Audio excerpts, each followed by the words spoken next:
What's going on our YouTube? Back again with the RC4WD C2X. I mentioned a couple of videos ago before I made the bed that next time you saw it, it would have a Dean's connector, and now we're going to run it in Lipo. Excuse me. The main issue I ran into driving this truck was the steering was a little bit sluggish, and I watched some other review videos and stuff, and they said it was dialed down on the radio. I don't know about that. I haven't tried to adjust it yet. I just got the battery charged, and you know, we're going to get it set up here.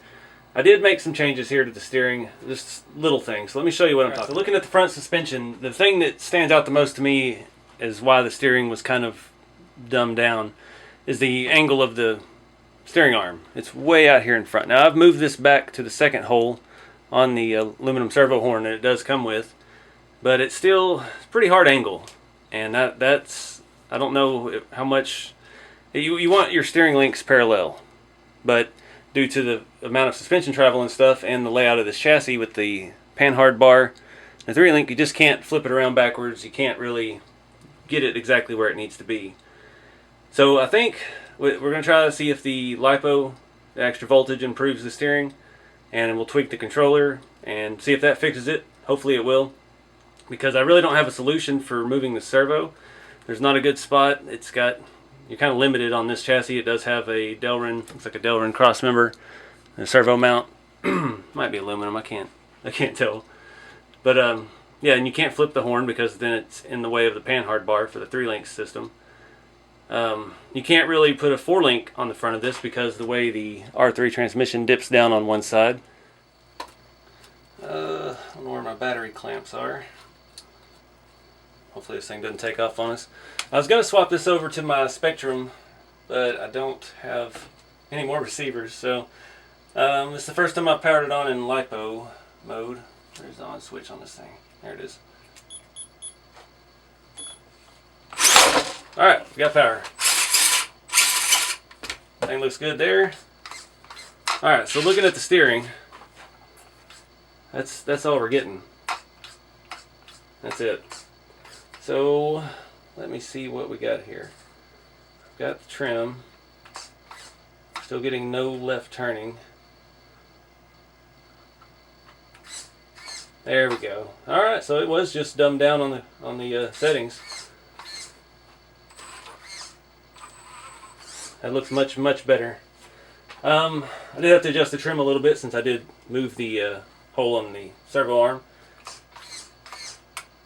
Still feel like we could go further right, but everything's maxed out. There we go.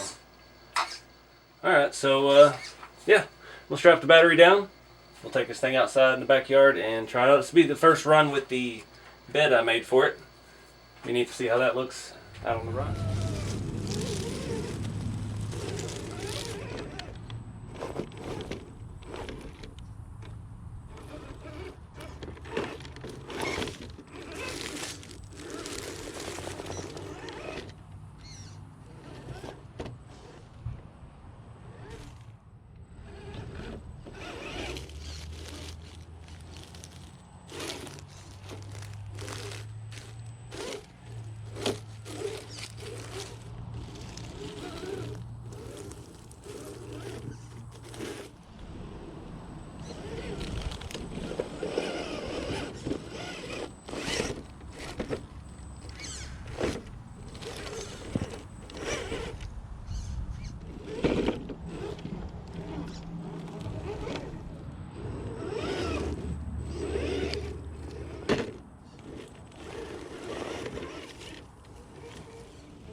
Alright guys, so I think that fixed it. Just adjusting the controller made a world of difference, but the extra power from the battery really, from running Lipo, really brought this thing to life. It's fast enough now that it'll roll over when you try to do donuts, and it actually has a lot of power. You saw it, I was struggling up some of the steep inclines, my little rock pile, and just power through it. It starts bouncing, it looked pretty legit. I was pretty surprised with that it's a different animal with the Lipo than it was with the nickel metal battery. So that would probably be my first upgrade if you buy one, if you're getting one ready to run. I'm not sure if they had a kit version coming. I'm sure they will at some point, but I think it was just a few days ago they announced that they're actually available now on the website full time. No pre-orders or limited availability. They're available now. So if you're interested in these, the C2X from RC4WD, check them out. And check out my other videos of stuff I've done with mine. Got the welded bumper we made and the matching truck bed. And yeah, appreciate y'all watching. Be sure to like, subscribe, and share, and keep it scale. See y'all on the next one.